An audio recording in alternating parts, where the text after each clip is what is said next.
Happy Spiritual Sunday to you all. Hope you had an amazing week. And as we've spoken the last couple of weeks, an amazing connection to the cosmic new year and the ultimately, which will be 3 weeks of effort, cosmic infusion of light that we learn Kabbalistically in the center how to take advantage of to remove our darkness, to overcome some of the blockages we've carried for lifetimes in order to simply let the light of our soul shine out into the world. So we still have a few more days to go. And I believe, as we've spoken about before, we're now in the days of mercy.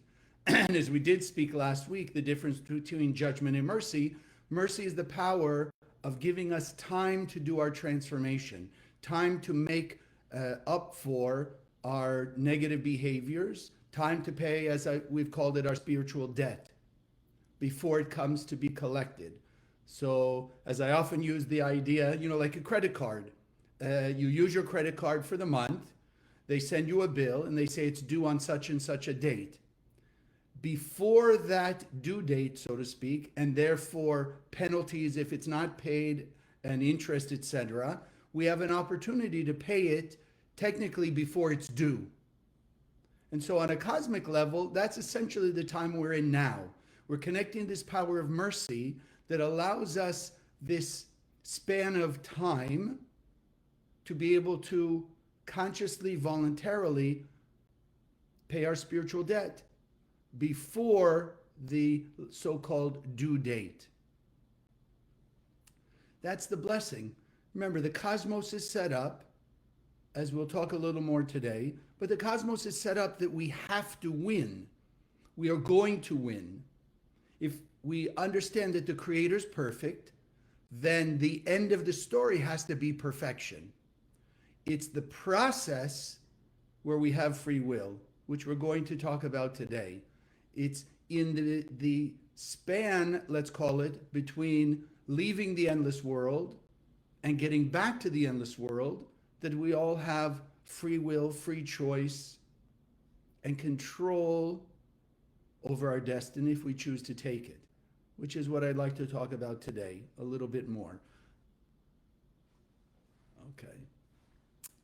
So let's go ahead, as we do every week, with our affirmation. And I'd like you to really think about the words themselves. And I know we often emphasize them,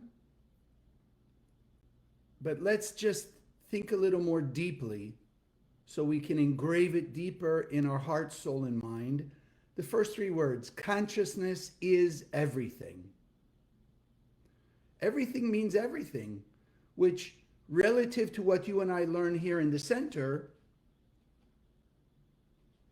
work, family, driving around, shopping, going on vacation, having breakfast, going to the movies, whatever it is we do, that in essence is secondary, so to speak. That comes after, if you will, consciousness.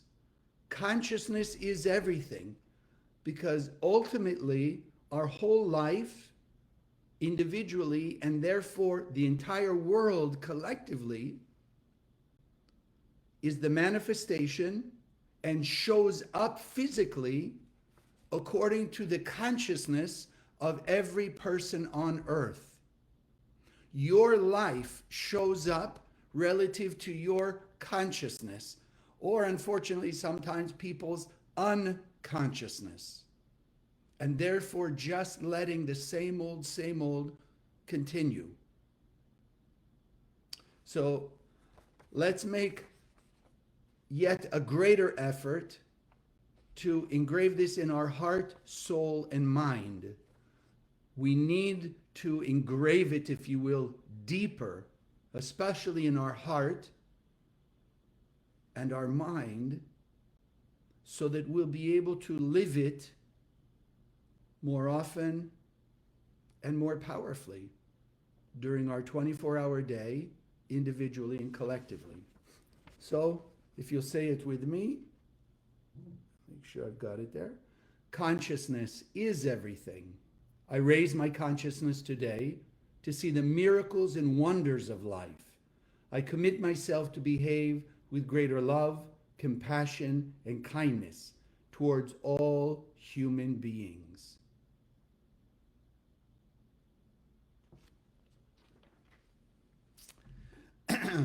So let's start. What I wanted to talk about is the fruit of the tree of knowledge, let's call it. And so it's a simple understanding when you stop and think about it, that the history and destiny of humanity is based on what happened in the Garden of Eden. Because that, whether in whichever way you believe, but obviously if you're here, you're spiritually minded, and most of you are already familiar with the Kabbalah Center and our teachings. So we do believe that there is a Garden of Eden, still exists, waiting for us to uncover it. And there are, or were, if you will, people known as Adam and Eve. We understand that the beginning of human destiny started there with Adam and Eve. We also understand that from this beginning, before there was the split into Adam and Eve, there was one being. If you go back to Genesis 1, and if a good reminder, or if you're brand new, the Kabbalists do believe that the 5 books of Moses are also true on a physical level. There was an Adam and Eve, there was Abraham, Isaac, and Jacob, etc., etc. But the most important part of that is the technology that they showed us the effect of. Meaning, in simple terms, when Moses stood at the Red Sea and he used, as we understand, the 72 names of God, which you see some of them behind me here, and we do our meditation, which we will do again today. When Moses used the 72 names of God on its highest, most powerful level, he was literally able to split the Red Sea.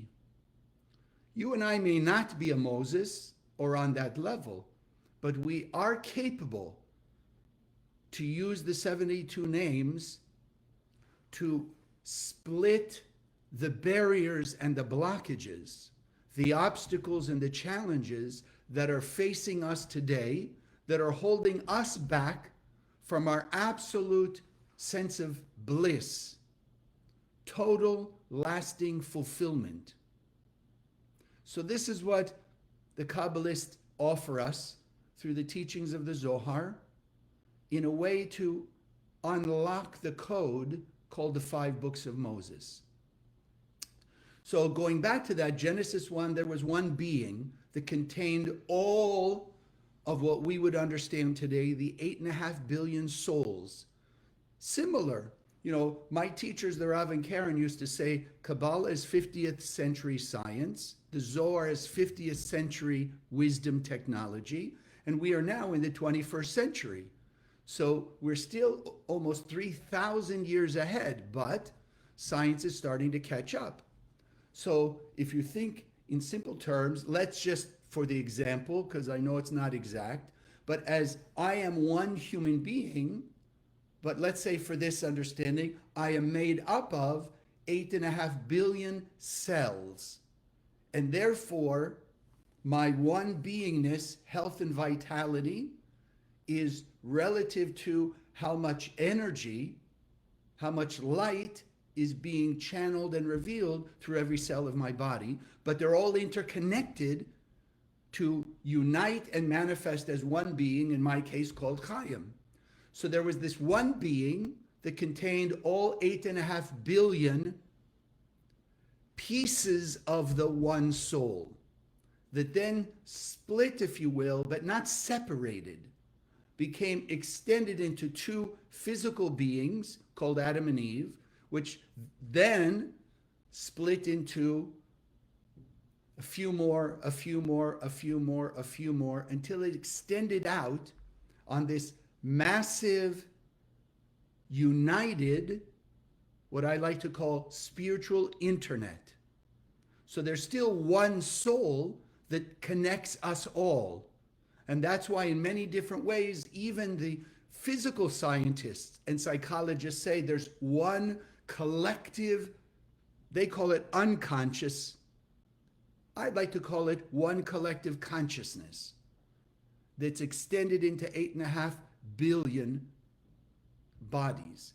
And so, again, in a simple way, like twins, if you happen to know twins, two people in the same womb, when they come out, very often they can feel each other at a distance.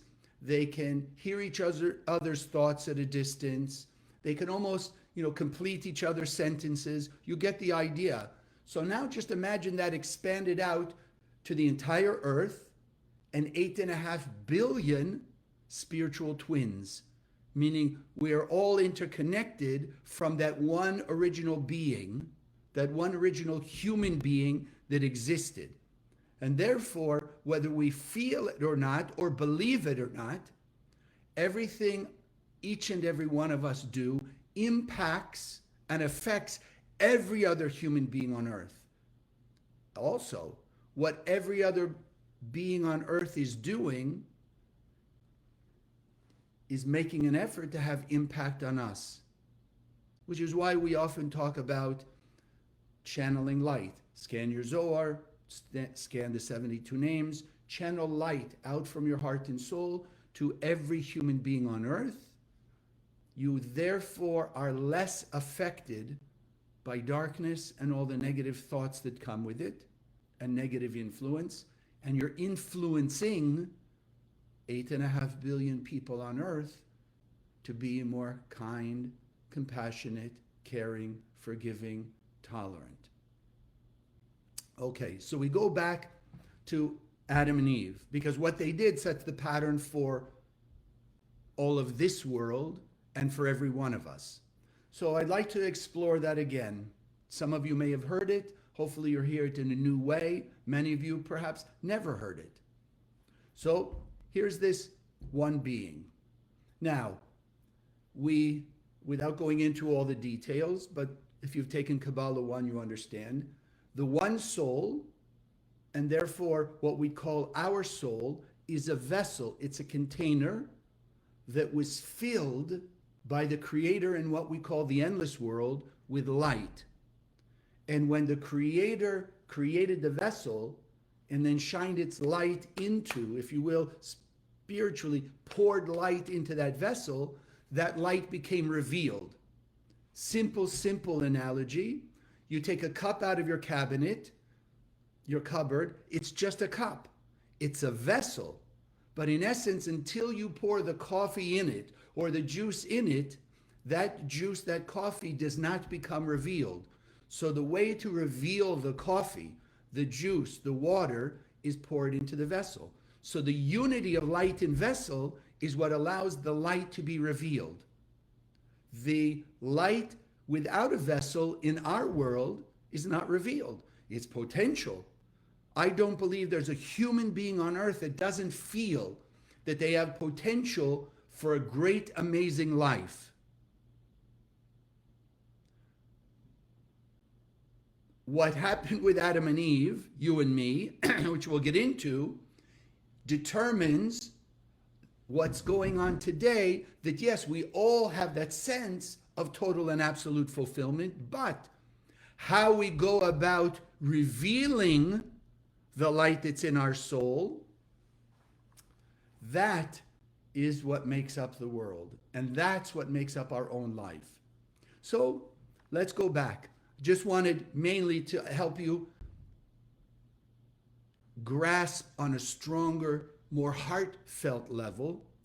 The light inside of us will not manifest as lasting fulfillment until we shine that light out into a vessel, imitating what the Creator did, which is why we're here. Now, go back to the story. Here's Adam and Eve, two beings, which therefore gave them as one being before they were split. In essence, there's no other vessel, if you will, to shine light into. So there had to be the split into Adam and Eve, two halves of that one infinite soul, of which we're all a part. Therefore, given the opportunity for each of them to share their light with the other. Just think of Eve as a vessel, shine light into her heart and soul vessel. Eve looking at Adam, shining her light into his heart and soul, his vessel. Then both of their lights would be infinitely revealed, and we would have had immortality, eternal bliss, and we'd still be living in the Garden of Eden. But what did we do back then? So, two trees, the tree of knowledge, good and evil, and the tree of life. If you look at the story closely, even in its coded way, the tree of life was put in the midst of the garden, meaning Kabbalistically that the light of the Creator, which will take away all of our darkness, help us have the inspiration, guidance, and strength how to act in every situation to turn our chaos and confusion to harmony and order, our darkness into light, and whatever you may call it, curses into blessings. But there was also the tree of knowledge, good and evil. The tree of knowledge, good and evil, represents the physical material world. The tree of life, obviously life, the infinite light force, the spiritual, what we call the 99%. Now, to create 100%, you need the two trees together. So the point is that Adam and Eve, you and me, should be keeping those two trees, those two realms in unity. Meaning in our case, we should be living from the divine inspiration of our soul, living from the spiritual guidance of the light inside of us, like we often call it our intuitive voice. We should be living guided by that, but acting in the physical world. Because remember, we need to take our light and shine it into vessels in order that it'll be revealed and manifest for us. But what did we do? We had the tree of life, the tree of knowledge. Our job was to keep them united. And when it says, the Creator said to Adam and Eve, don't eat of the tree of knowledge, good and evil, the Kabbalists say, meaning don't separate them. In our terms, don't think that the physical material world is the source of happiness. Why did we come to that? Why do people today think, as the old saying goes, right? Money buys happiness. If they have fame, fortune, a certain job, a certain car, a certain social standing, etc., then they will be successful. They will have accomplished something in their life. Where did that thought that the physical material world is the source of our happiness and joy and fulfillment? Go back to the Garden of Eden, the beginning of all humanity. So there was something that in its coded way, we generally call the snake. So you have Adam and Eve, two light beings. You have the two trees, the physical and the spiritual realms. And then you had this thing, the snake, we've talked about it before, which was that original AI program that is there, as we call it, the opponent, which is programmed by us to oppose our imitating the Creator, is there to oppose our mission, our goal, which was to unite the two trees. So what is the opponent's job or programming? To influence us, to tempt and taunt us to keep the two trees separate. If our mission is to unite the two trees, opposition would be the temptation to keep them apart. Unity is power. To conquer is to divide. So that AI programming conquered us, if you will, beat us as Adam and Eve, in that it tempted us to eat of the tree of knowledge, good and evil, meaning give in to the physical material world, not connected to the light force, the realm that has all the answers, solution, power, and the light itself, which is the only source of lasting fulfillment. So we gave in. We gave in. The temptation is, instead of sharing our light, another way to look at it, we were tempted to take from the physical material world, therefore separating us from the light, which is the only source of lasting fulfillment, the only source of lasting joy, peace, prosperity, protection, love, health, all the good blessings in life. We separated, and therefore we created anger, hatred, fear, guilt, shame, resentment, jealousy, criticism, evil eye, evil speech, gossip, lying. We created all that. And here I want to emphasize something. The tree of life is the power of eternal life. Once we separated from the power of eternal life, it was you and I, not God, that created the angel of death.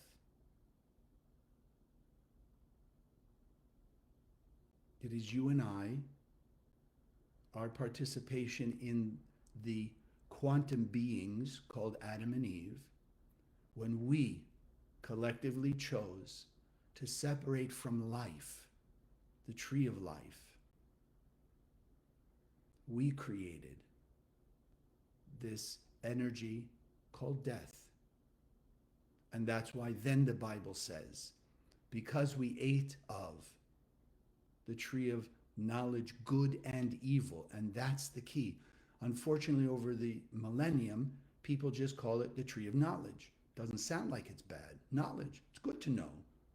It's good to know how to drive. It's good to know the rules of the road. It's good to know whatever, how to do your business. It's good to know how to activate and use your talents and abilities or what have you, how to run the stove, to cook your food, whatever. But it's the tree of knowledge, and knowledge means connection to good and evil, meaning good and bad, ups and downs, chaos, confusion, disorder, finite. So when a person has a great job and they're feeling high on the job and enjoying it, and then suddenly, boom, either they lose their job or whatever happens, then comes the end, if you will, the death of their happiness and joy in that job. A person's in a relationship. They think it's great and wonderful. They're having an amazing time. And then whatever comes in, the tree of knowledge, good and evil, the separation from the light that could keep that relationship lasting with joy, happiness, love, etc., comes the end, the finite. Death isn't only when the soul leaves the body. Death could be the death of peace of mind, the death of serenity, the death of comfort, the death of prosperity, relationships, whatever. We created it. And therefore, I know some of you are already like, really, how, what, where? But as with everything we understand in the center, as we come to grasp, to understand the technology of the soul, even though that comes with the acceptance, the necessary acceptance, I, through my behavior, my actions, response, reactions even, to what happens to me, around me, in my environment, I have to take responsibility. It's my response that created my destiny, cause and effect. But the powerful side of that is, once I understand how the system works, and I'm willing to use it more and more consciously, then I have absolute control over my destiny, meaning to unite my destiny with the tree of life, to unite myself and reveal the light of my soul for greater and greater dissipation of the darkness, dissipation of the chaos and confusion, dissipation of the disorder, the limitations, the finiteness that comes with darkness. I begin to dissipate the darkness and reveal and experience more and more of the lasting blessings in the world. And therefore, once we as Adam and Eve created that separation, it just became the mission of all humanity to, on a daily basis, reunite the physical, material world with the spiritual world. That's it. So you go back to Kabbalah 1, which of course, you know me, a person should take it at least once a year. And if you haven't taken it, go to Kabbalah.com, or if you're near one of the centers, find out when the next class is starting. But take Kabbalah 1, because that's the foundation and the A to Z of how we got here, where we're going, and how to get there more peacefully, harmoniously, and as we spoke last week, with greater mercy on our own volition. And therefore, understand, there's not a human being on earth. I don't care the race, color, religion, background, culture, language. We all have the same mission. Uniting the 1% world, the world of chaos and confusion, the world of darkness, with the tree of life, the infinite light. Bring in the light, the darkness disappears. So how do we do that? For me, to keep it simple, I think in simple terms. If we're here to imitate the Creator, what did the Creator do? The Creator had light, which we all have in our heart and soul. The Creator created a vessel and then simply shared its light into that vessel, and thereby manifesting that light. So then for us, it's taking the tree of knowledge, good and evil, the chaotic energy of anger, and creating a vessel to fill with the light of compassion or forgiveness. To take the chaotic tree of knowledge, darkness, of fear,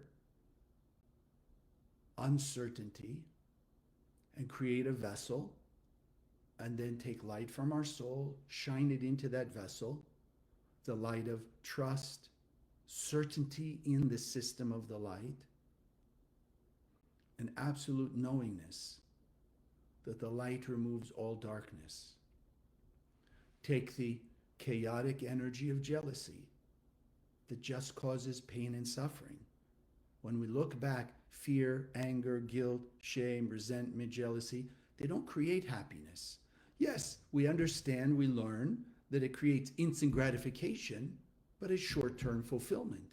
And therefore, ultimately, more pain, more chaos, more suffering, more obstacles. And so our job is to take whatever the chaotic feeling is, the anger, jealousy, guilt, shame, poverty, lack consciousness, etc., create a vessel, and then shine the light of its opposite. For resentment, tolerance. For jealousy, gratitude. For ego, humility, etc. That's our job. And who creates the vessel? We do. We do. If you think in, again, fundamental terms, the soul is a vessel. Every human being on earth, no matter how we act on the outside, externally, we have a pure vessel of light. That's why we say we are pure and perfect beings of light. Everybody is. We may not act like it. You and I, we still act with the tree of knowledge, darkness, chaos, fear, anger, jealousy, ego, etc. To a minor degree, let's call it. The people out there that we see doing really horrendous things, heinous things. They're just doing the same thing we do, but on a more intense level. Tell me honestly, you've never had the thought, when something pushes your buttons, boy, you'd really like to smack that person one. Or worse. Yeah, I see the smiles on your face. At least once in your life up to now, we've all had that kind of thought. So now just imagine what would have happened if we had actually manifested that. That's all we see going on in the world. You and I, it's energetically in a thought level. It's still spewing out chaos, darkness, confusion in our life and in everybody's life. But it's not manifested physically as those physical actions. There are just other people out there who are doing those actions because they're feeling those same feelings as we do, just on a more intense level, and therefore they act out on it. Isn't it amazing? Sometimes we say that. Yeah, it's one thing to have the thoughts, it's another to act out on it. So don't act out on it. But you and I, we have the great fortune and great merit to understand the laws of the universe. Energy is energy. Vibration is vibration. And there's no such thing as lying to the cosmos.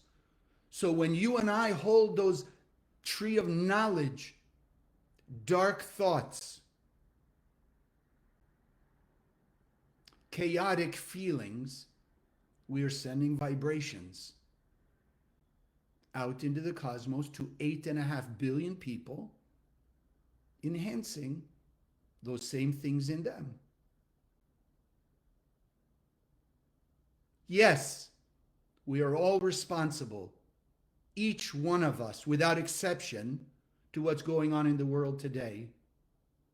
Yes, you and I have caused, in our way, adding a piece, but as we often say, 8.5 billion pennies, even though a penny may not seem like much, but it adds up to $85 million. So a penny out of you, me, and the 8.5 billion people, less a few, adds up to 85 million pieces of hatred, anger, resentment, jealousy, etc., that just finds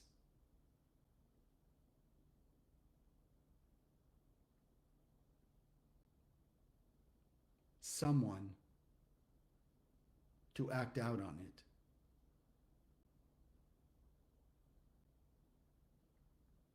But at the same time, every Kabbalist, from Adam and Eve, through Rabbi Shimon Bar Yochai, who put the Zohar in writing, through all the great Kabbalists since then, Rabbi Isaac Luria, the Ariya Kadosh, the Baal Shem Tov, all the way down to Rav Ashlag, founder of the Kabbalah Center, Rab Branwein, his disciple and successor, the Rav Berg, the disciple and successor of Rab Branwein, who with Karen created Kabbalah centers, manifested Kabbalah centers, and made Kabbalah a household word to such an extent that today, versus when I started in 1987, today there's thousands, tens of thousands perhaps, people who are teaching various aspects they call Kabbalah.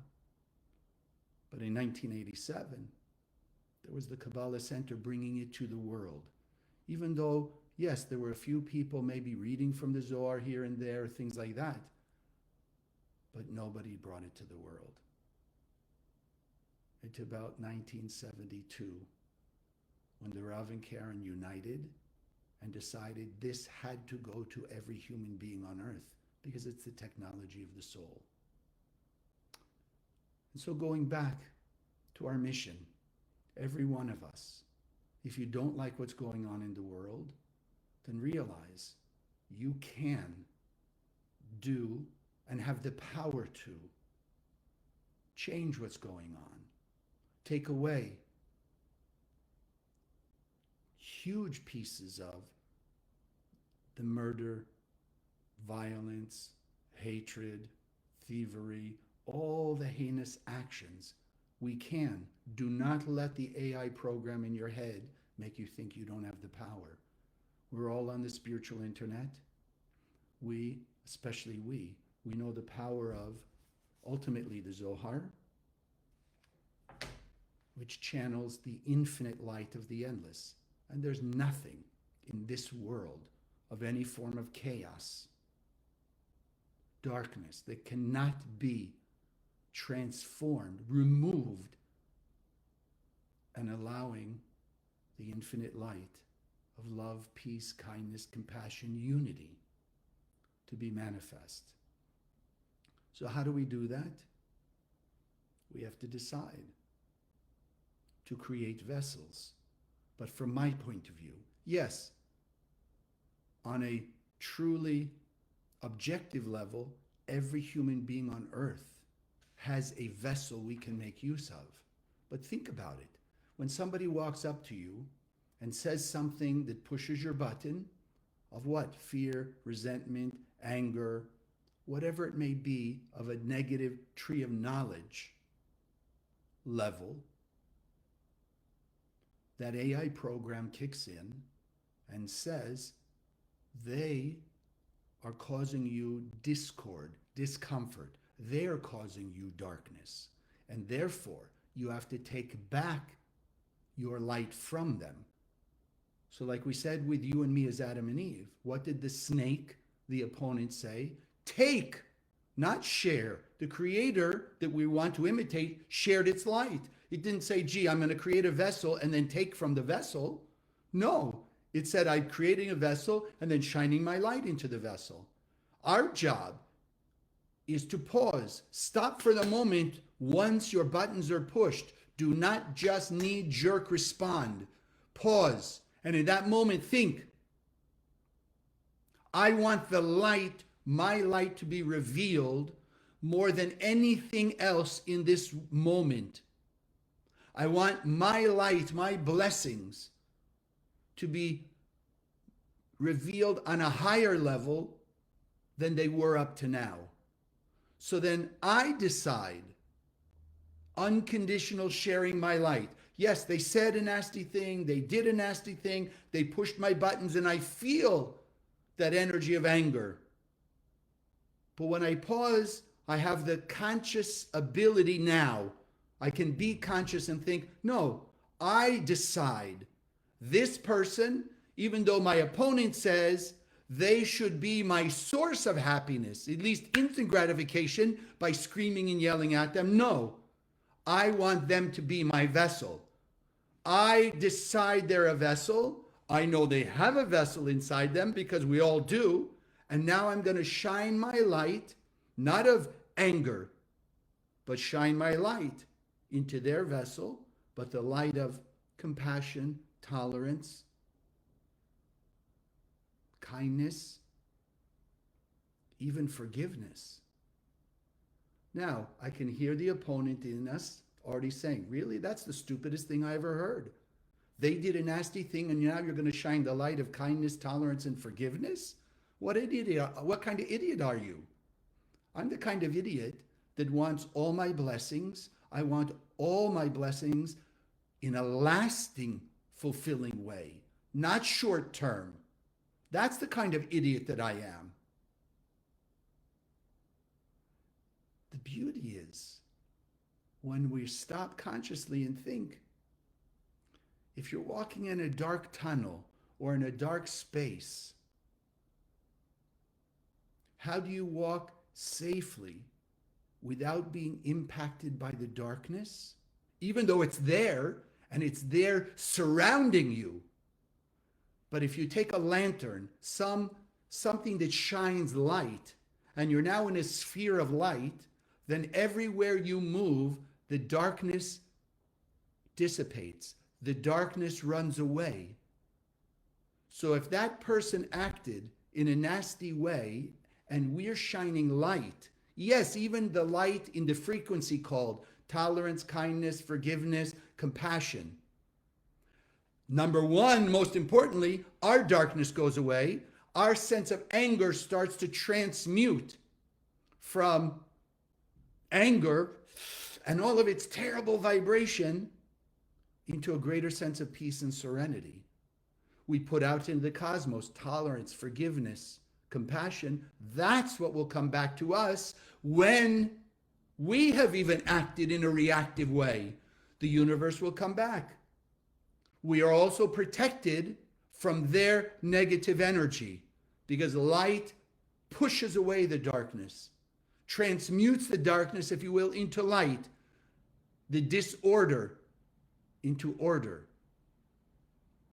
And as I've now come, and I think this is the first time I'm saying it on Spiritual Sunday, I'm also creating, by shining light, collateral blessings. Yeah, we all know collateral damage. Heaven forbid there's a bomb or whatever. It's aimed at one person, but there's also collateral damage. Well, when you and I are pausing and we're shining the light, as we saying in this example, tolerance, kindness, compassion, yes, all the blessings. Our darkness goes away. Our blessings show up on a higher level. We're more protected, loving, prosperous, etc. But we're also creating collateral blessings, meaning we are awakening more light in that person. How will that bless them? Not just suddenly, oh, they'll have happiness, joy, and peace. No, the blessing for them as with the blessing for us that we just had. When you pause, that's the beginning of your blessing, to be able to say, I don't want chaos anymore in my life. I don't want the same old chaos, confusion, pain, and suffering.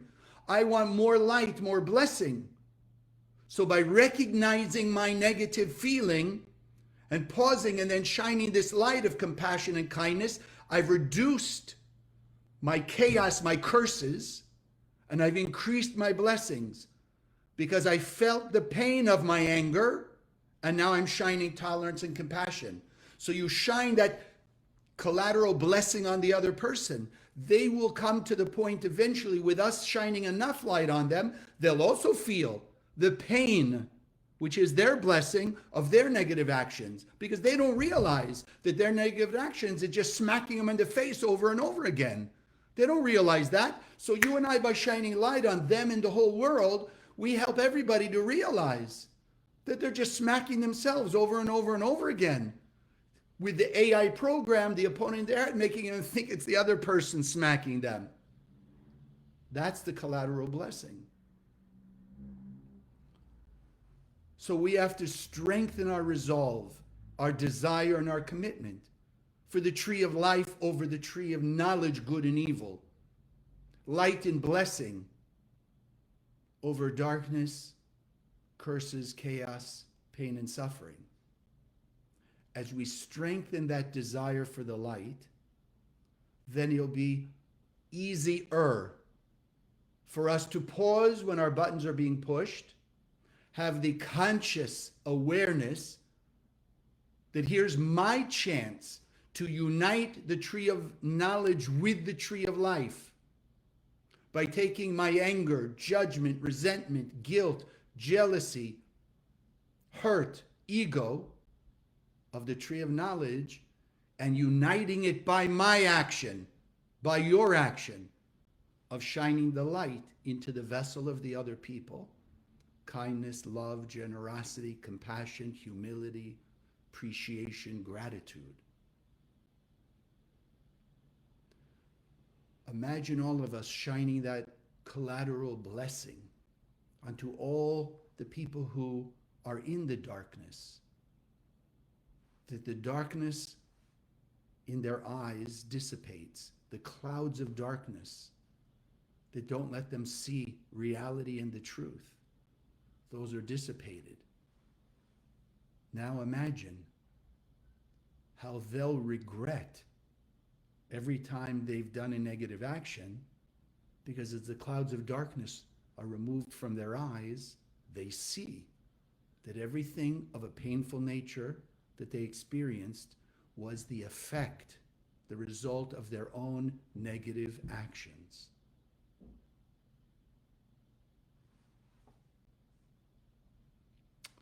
So it's a decision. I decide which choice I'm going to make when my buttons are pushed. I decide if I want light or darkness. What do I want to return to me? So I decide, What's more valuable to me, light or instant gratification? I decide if the challenging person is my idol when we react, because we're saying really they're the source of my happiness and joy, even though it's instant and short term. So I decide if they're going to be, heaven forbid, my idol, or they're going to be the vessel that I can share light with, and therefore the means to manifest my light. And therefore, once again, I decide my future. I decide my destiny. I decide my life's path to be more and more on the path of the light. And therefore, as we close, the fruit of the tree of knowledge, good and evil, is only chaos and confusion, pain and death, when it's separated from the tree of life. Like the phone that's unplugged, it'll work for a while, but slowly, slowly the battery dies because it's not connected to its source of power. So let's all, starting today, increase, because we've all been making decisions along the way, because you've been learning in the center and following along with Spiritual Sunday. Let's all make the conscious, powerful decision, life-changing, world-changing decision to choose light over darkness, sharing over getting, kindness over uncaring, and love over hatred. And with this, we'll have ultimately chosen heaven over hell, and we have manifested eternal bliss, peace and harmony, love and unity for all. God bless. Before we do our meditation on one of the 72 names, I'd like to do a meditation, and I know we do it every week. I cannot tell you, even though we talk about it, how important and beneficial it is. Our ultimate goal, unless you're brand new, is to spread the Zohar. This is the easiest way to start, is the pocket-sized piece of the entire Zohar that just brings light and blessing. You keep it in your pocket, you keep it in your purse, you keep it in your car. You are now surrounded in a sphere of infinite light. And I know I've shared with you, but I want to keep reminding us, because we have to keep repeating over and over and over the truth. In the cosmic previous year, which many of you know started a few weeks ago, the previous year we distributed about 100,000 of these. In this last year that just ended a few weeks ago, now we've started the new one, we were able to distribute, with your help, your support, your contributions, and also your effort, and many people around the world effort, to hand out, to give away these that have been sponsored by you and many other people around the world, over 750,000. Our goal for this year, this new cosmic year that started a little over 2 weeks ago, is to be able to distribute over 2 million of these. So yes, we do need your help. We can't do it without paying for the printing, the distributing, sending it out, etc. And then we have volunteers around the world, and actually I hope and pray that we will all of you will become an agent of that. Pick up a few of them, hand them out, offer them to your friends, your family. Simple. I'm a student of the Kabbalah Center. I'd like to share this gift of this holy book of the Zohar with you, to put you in a sphere of light and blessings of health and peace and protection. It's up to them. You've made the offer. It's in their hands. So let's take this moment, as we do, just to bless the offering. Let your heart and soul guide you to the offering, to the gift, to your contribution. So we just want to start with gratitude and appreciation for all of our blessings. Also for our great blessing and merit to be connected to the Kabbalah Center,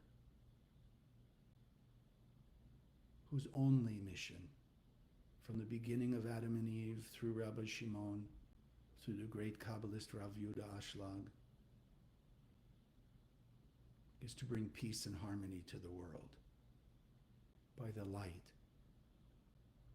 of the Zohar, the book itself, and the wisdom that it teaches us, technology of the soul.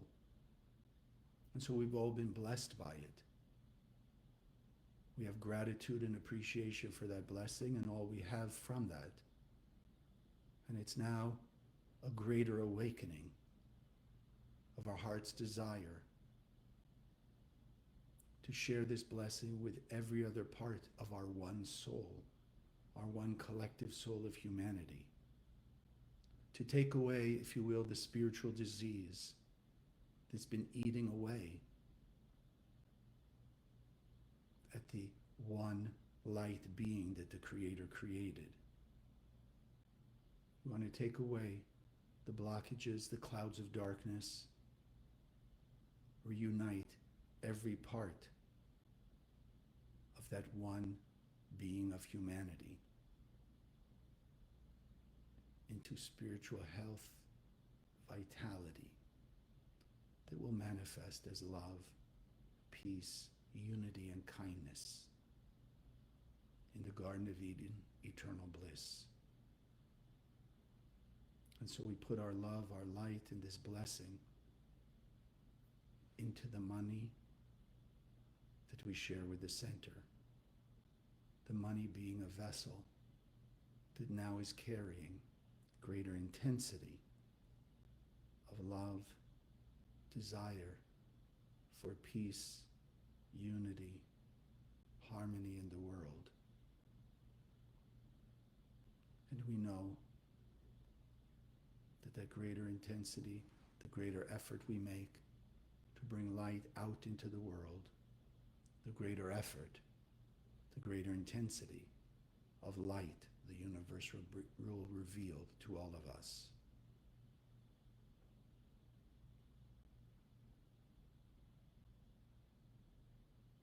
And together we say, Amen.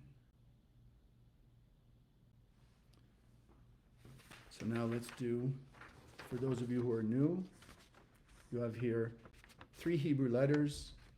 As a reminder for all of us, the Hebrew letters are not a construct or a creation of humanity. Just as light, physical light, is not a construct or a creation of humanity. We learn technology how to make manifest what's called photons of light to shine physically and take away physical darkness. The Hebrew letters, Aramaic letters, are just photons of the light of the Creator. They came into this world through the creation of this world, the Big Bang. Each one has a unique shape, frequency of light, and therefore this combination, Yud, Zayin, Lamed, the frequencies of these 3 particles of light manifest as heaven on earth, which is ready for us, which is right here, right now. We just need to remove a bit more of the clouds of darkness, the veils of darkness that are hiding it, by, as we spoke today, greater actions of shining light into the vessels we create with the people we love and care on a higher level, and with the people and situations that push our buttons, that appear as darkness, feel as the tree of knowledge, good and evil, and we pause. And with the strength of this name today, giving us the strength and the power to have consciousness of transforming our reactive feeling into proactive light sharing, as we've decided and created a vessel of all the other people in that situation to shine our light, reveal our light,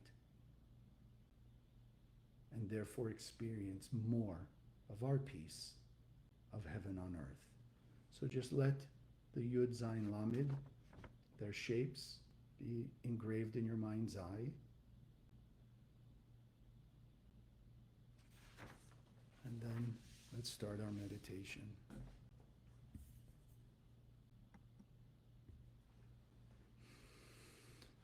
Sit comfortably in your seat, hands on your lap, taking a few deep breaths. Breathing in through the nose, hold the breath for a moment, exhale through the mouth. Breathing in through the nose, the light of the Creator in the breath. Let it infuse all the cells of your body with light. And as you exhale, letting go of stress, tension, anything that's blocking that light.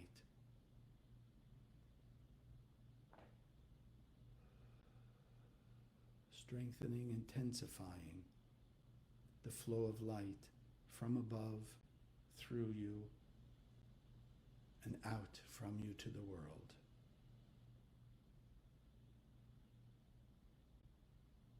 Allowing yourself to relax into the infinite light of the Creator that's in you and surrounds you.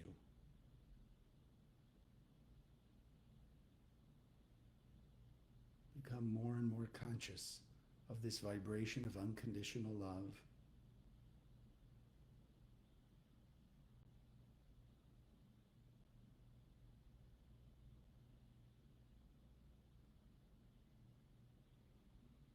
Now returning to your normal breathing. Let's envision together in unity, raising exponentially the power and influence that we have on all humanity. Together envisioning the Yud, Zayin, Lamed above our heads.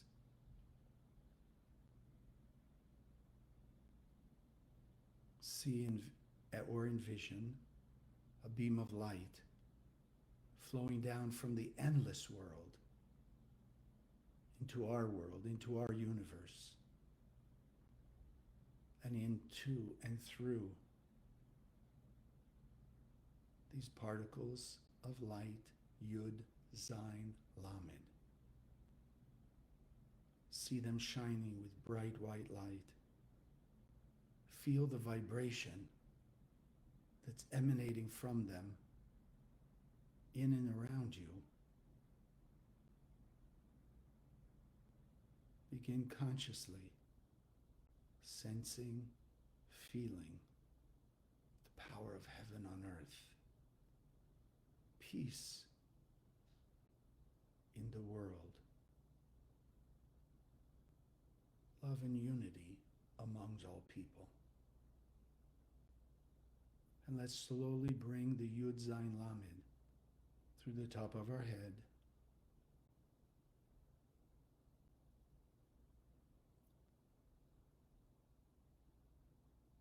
passing into our mind, our consciousness, our brain,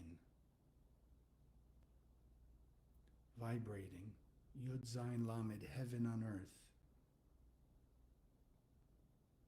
allowing us to be able to hear more clearly the voice of our soul, strengthening our desire, our consciousness of heaven on earth as a reality. Peace in the world as a reality. Love and unity among people as a reality. Yud, Zayin, Lamed. And peace, harmony, infinite blessings in our lives individually and collectively. Heaven on earth, Yud, Zayin, Lamed.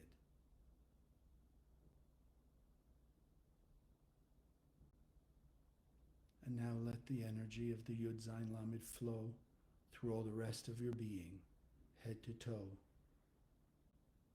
shining its light into every cell of our being, awakening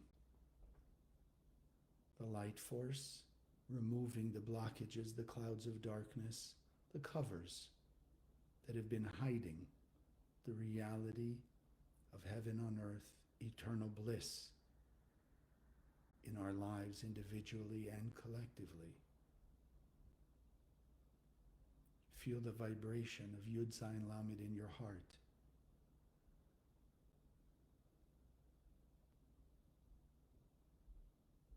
The head and the heart, major seats of our soul, are God light consciousness. Becoming more and more aware of the voice of our soul. Heaven on earth is here. Simply remove the cover. Pull aside the curtain.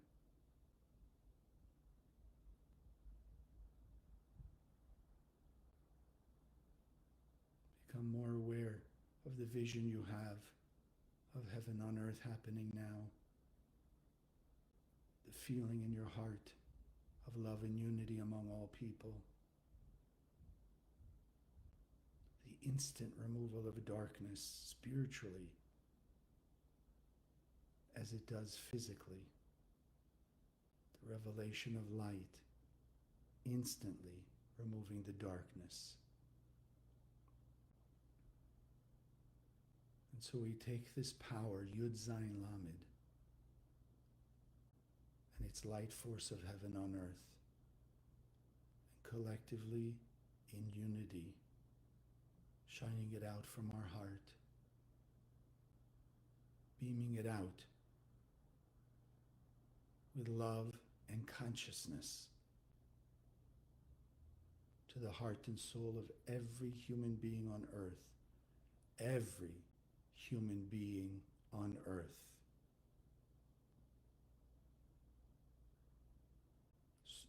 Strengthening our desire for our infinite blessings,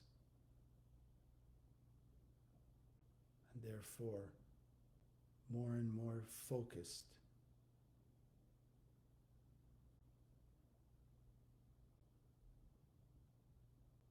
only focused on the desire to manifest and experience our infinite blessings, and knowing that can only be done as we shine this light, Yud Zayin Lamed, the light of the Creator, heaven on earth, to the heart and soul of every human being.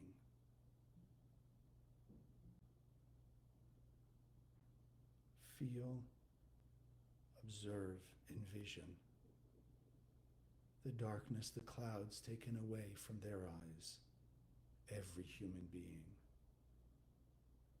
That sudden awareness, sometimes that painful, excruciating pain of the inner awareness. How each of us have created our own pain and suffering. And therefore we now, collectively, decide and take action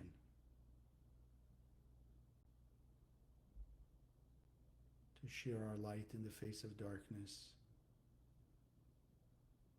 to unite the tree of knowledge of chaos when we're feeling reactive with the tree of life, the infinite light of the Creator.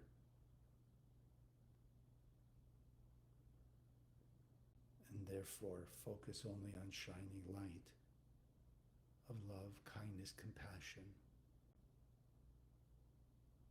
all the attributes of the Creator, shining it out to the heart and soul of all people, all the time.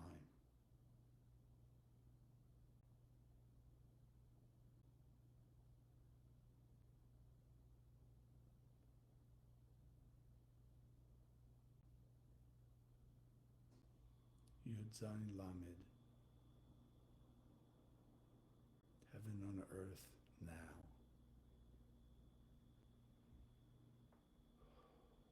Take note of that greater sense of peace and serenity and trust and certainty that's been awakened in you.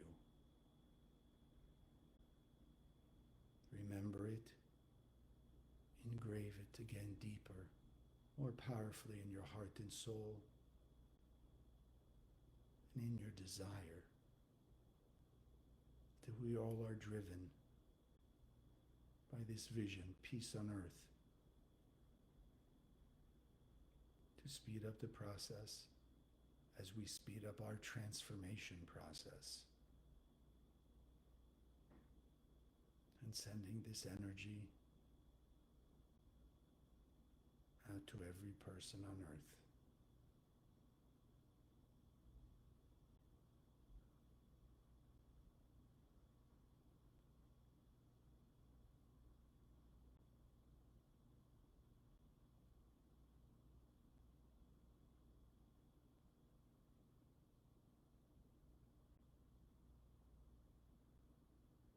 And together, let's take one more deep breath, anchoring it into heart, soul, and mind. And slowly exhale and open your eyes.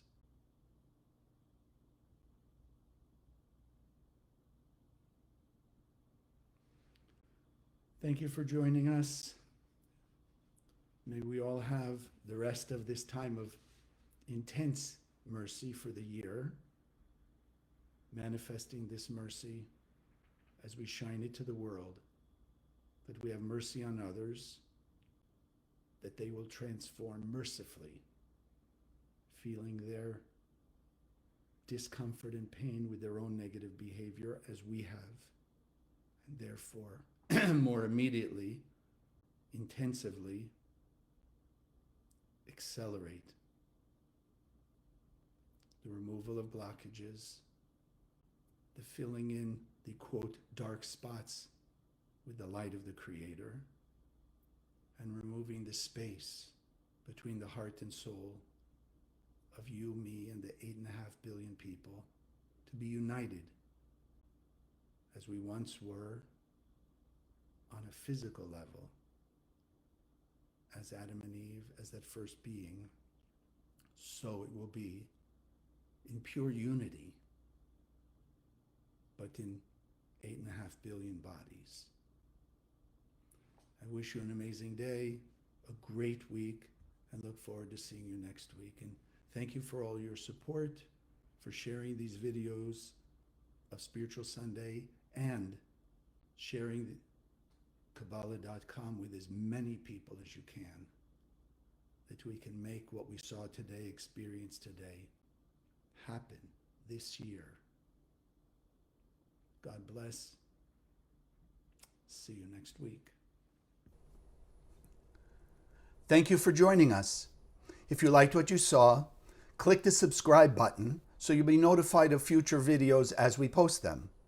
Would also love to hear your comments and questions, whether it's about this video in particular or about the wisdom of Kabbalah as we teach it in the Kabbalah Center.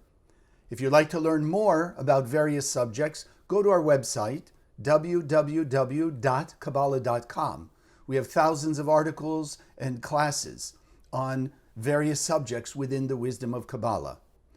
Share this video with other people. If you were inspired and it can change your life, let's start changing thousands and thousands of people's lives around the world also. If you'd like to contribute in support of Spiritual Sunday and the projects of the Kabbalah Center, that link is also below. I wish you an amazing day, afternoon, evening, wherever you may be out there. And may God bless us all, that we awaken the light of the Creator, not only inside us to a higher level, but touching the heart and soul of every human being on earth with the light of the Creator.